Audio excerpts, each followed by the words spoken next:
Good morning, partners. First of all, gusto ko magpasalamat for subscribing sa website. Ako po pala si Ed Heronilla and ako ang web developer ng My Online Marketing System or MMS. Ang purpose ng video nito is to inform you kung ano yung i-expect sa website na binayaran mo. So, please finish this short video. And this video po pala is intended for A members na nakabayad na for the website. First, inform ko po muna yung regular rate ng website. Ito po yung rate after the promo. Para malaman din ninyo yung mga charges. Ito po ang regular subscription. Meron po tayong one-time setup fee na 800 pesos. Sobrang mura na po ito. Kung alam niyo po yung POS or Perfect Online System, ang setup fee po nila is 2,500 pesos. Ito po yung pambayad sa pag-setup ng website ninyo sa server. Then, meron din tayong yearly payment na 1,200 para po yan sa web space. Bali, ang cheapest charge po talaga niyan is 100 pesos per month. Kaya 1,200 po yung bayad for the web space. Annual po dapat yung payment natin dito kasi mas makamura po tayo pag annual payment. So, yung total payment is 2,000 pesos and after 1 year, mag-annual payment na po kayo ng 1,200 pesos. So, kung naka-avail po kayo sa pre-launching promo which is 1,000 pesos, that's 50% off. Meaning, parang web space lang po yung binayaran ninyo. Which is, yun talaga po yung purpose ng promo. Para maka-start na po ako gawa ng site for the business. Yung binayaran nyo po is, pangbayad ko lang po yun sa web space and sa web designer. Nag-hire po talaga ako ng professional web designer para power po talaga yung design ng website natin. Meron po pala tayong referral system since nasa G2 tayo and idol ko din masyado yung concept ng G2.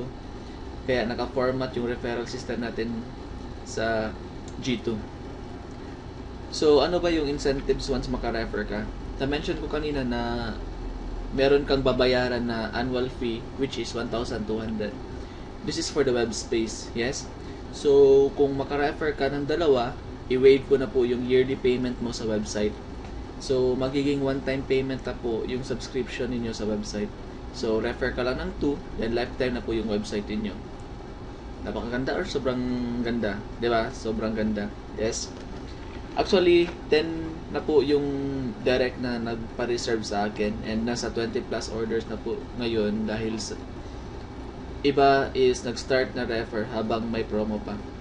If you can refer now, then mas maganda kasi 1,000 pesos pa lang yung babayaran.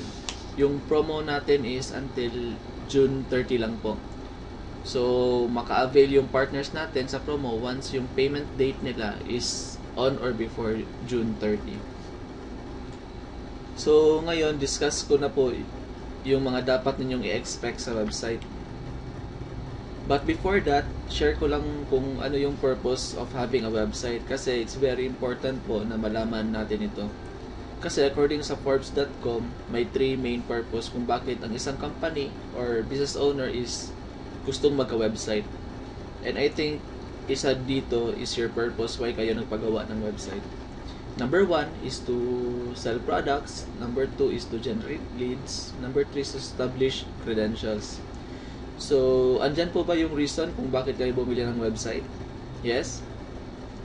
So, it's very important po talaga na malaman natin yung purpose of the website kasi each purpose has its own characteristics. In short, kapag i-mix nyo po yung purpose ng site ninyo, it will give more harm than good. But don't worry kasi lahat ng yan is nasa website natin. It's a matter of choice lang po kung saan kayo mag-focus. So, let's define each purpose and ano po yung corresponding features ng website. Number 1 is, yun, sell products. So, madami na pong website na ganito just like eBay, Lazada, Amazon, etc. So, kung napansin niyo, successful yung website nila kasi they focus on this purpose which is to sell their products. Yes? So, madami po. So, sa website po natin is magkakaroon po tayo ng online shop which is yung mga prospects natin is pwede nang bumili ng products sa website natin. Kaya, this will also be your online shop for your AIM Global products. Kasi once nakikita tayo, madami na tayong gift certificates which is mga products. So, yung website is another marketing tool to sell our products. Yes? Number 2 is generate leads. This type of website naman is yung kukuha ka ng details sa site visitors mo. So, dito na po yung tinatawag natin na landing page or squeeze page. Ang good news is isa po sa features na binayaran ninyo ang landing page. Itong landing page po is pwede ninyong i-disable or enable. So, if your purpose is to generate leads, I suggest you enable this feature kasi may ibang distributors na yung purpose ng website nila is yung number 3, which is to establish credentials. Itong type of website naman is more on company details, news, announcement, events, descriptions ng mga products, etc. So, yung mga marketing posts na mangyayari sa website na ito is yung purpose is direct niya i-link sa website domain niya. For example, yung post niya is about compensation plan. So, after sa post niya, maglagay siya ng website link like, for more info, visit this link. Another example is gusto niya i-market yung products na C24/7. So, nasa bottom ng post niya is yung website link ng C24/7. Sa ngayon po, ito yung tinatapos ko na feature para makastart na po tayo mag-market kasi ito yung pinaka-basic na marketing in marketing our business. Para lahat ng information ng business natin is nasa website na. Kaya you should decide ano po yung purpose ng website niyo. Kasi kapag naka-enable po yung landing page, hindi po pwedeng pumasok agad yung visitor sa content.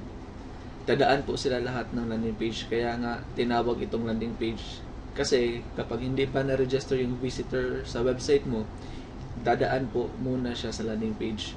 Don't worry po kasi once na register na po yung IP address ng visitor, hindi na po siya mag-fill up sa landing page. Yung i-expect nyo po na mag-live this June 30 is yung complete details ng business natin. And sikapin ko na mahabol yung landing page. Kasi very busy pa ang designer para sa mga design ng other pages. But don't worry, after ng company details is yung landing page na, then yung online shop. Mag-disclaimer lang po ako. Yung website po natin is just your tool para ma-market natin ng mas mabilis online or in global business. So, create po tayo ng sobrang gandang marketing wall post. Kung may budget po kayo, you can do Facebook ads or Google ads to drive traffic sa website niyo. Kasi, kung madaming visitors, madaming mag-inquire. Kung madaming mag-inquire, then madami kang ma-online OPP or mabigyan ng full business video presentation. By the way, meron po tayong visitor counter para malaman ninyo kung nakadrive ka ba ng traffic sa website mo. Kasi kahit gaano po kaganda yung website natin, pero wala namang visitor, sayang lang po talaga yung website at yung binayaran ninyo. I think nasabi ko na po lahat ng information na dapat nyong malaman after you pay. If you have questions or suggestions, don't hesitate to PM me or leave a message in our group chat. Gumawa po ako ng group chat para sa mga naka-pay lang po sa website. Warning, wag nyo po i-add doon sa group yung mga members nyo na hindi pa naka-pay sa website kasi all information na andun is for the website owners lang po. Baka mapuno ng website inquiries yung group chat natin instead of suggestions on how to improve our website. Okay, so I think that's it. Thank you po for purchasing ng website and more power po sa ating lahat.